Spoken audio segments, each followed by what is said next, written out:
Hi everyone, I'm here on the couch with Priyanka. This is Prianka-one. Hi. She's a counsellor here at More Than Mediocre. So we're just going to have a little bit of a chat so that you can get to know her a little bit, and hopefully you'll understand why coming to see one of my counsellors here is the best place you can be.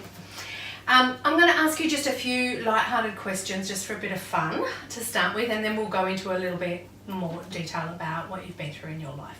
Tell me 2 things on your bucket list to do before you die. Bungee jumping, and also picking 2 very random places from the world map, unusual small countries that are not that heard of, and visiting. Oh, that's amazing. Yeah. That could go either way. Yeah. Okay, that's good. Good. When you're alone, what do you do that you're glad nobody else sees? Oh, probably plucking my eyebrows.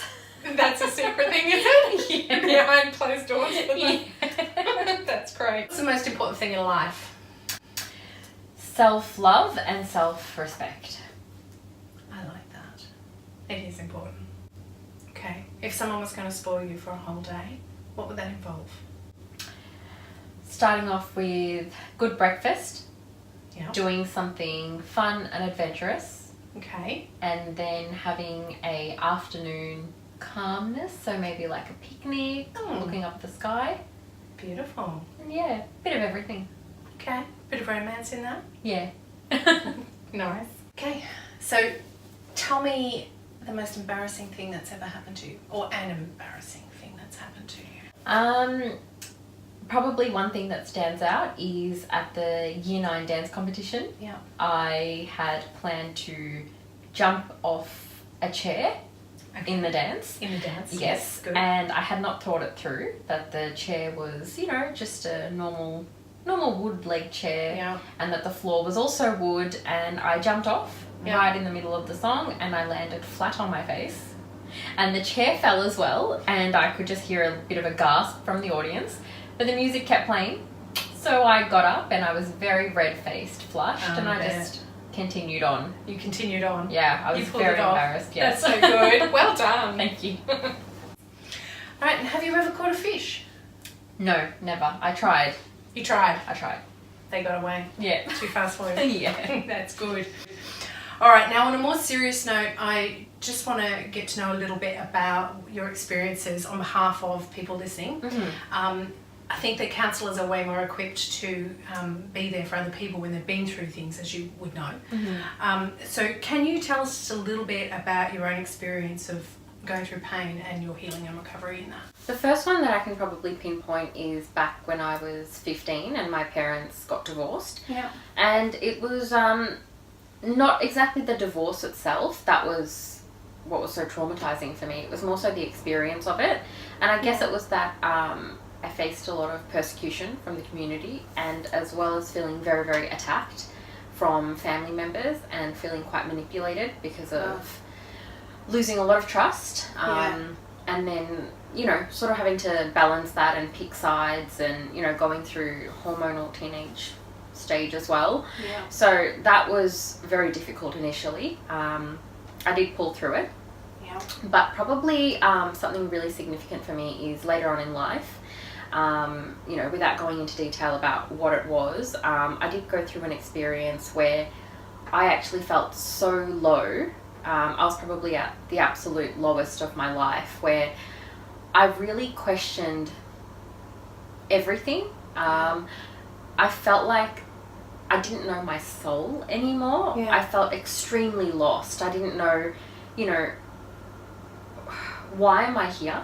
Yeah. I almost felt like, what is my purpose? Because I felt like I was on the right track and I always knew what I wanted and what I wanted out of life. And I suddenly just felt like everything was falling apart. And it actually got so bad. I remember crying so much and feeling so sick in the pit of my stomach that I wouldn't eat or sleep properly, that it actually got to a point where I started to get pains up the left side of my arm. And the doctor actually said that you need to go and get an ECG done. So I actually ran on a treadmill. I was only in my early 20s, but to actually, have the physical effects of, Stress. what I was experiencing. And, I shut down my social media. I didn't want to talk to anybody. I think I could say that I was depressed, Yeah. and I just hated everything. So how did you get through that time? What was the turning point for you? I actually got some counselling. Yeah. Yeah, I got some personal counselling, and I just talked through the process of it all. Yeah. But also I felt that shutting down my social media and, you know, sort of finding that time to reflect within myself what was happening without looking too much at the outside world. Yeah. And also I did go on an overseas trip, and I was just with family. Initially I thought, you know, was I running away? But actually when I came back, I did come back to reality, and I was like, you know what? There is more in the world than what I thought.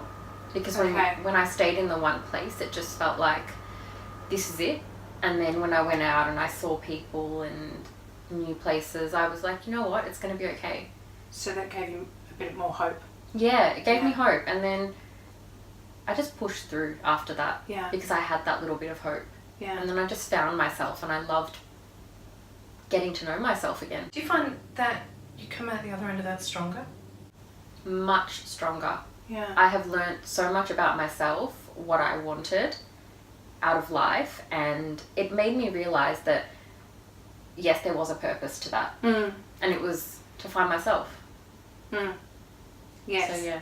Well, good. Thank you for sharing that. That's all I right. really appreciate that. How do you think that helps you now as a counsellor when you're working with other people in a way that obviously you can't learn that sort of experience in school?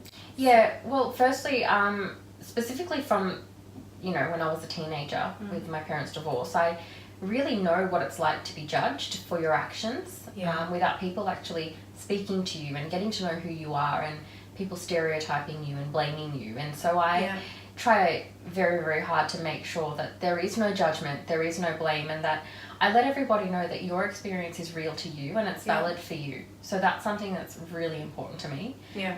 And the other thing is just, you know, making people feel comfortable for being in that low slump, because it is okay. Because if you don't sort of get to the bottom and then really get to know yourself, then, you know, you may not come out knowing, you know, why that happened or learning a lesson from it. So it's just supporting people through every single stage.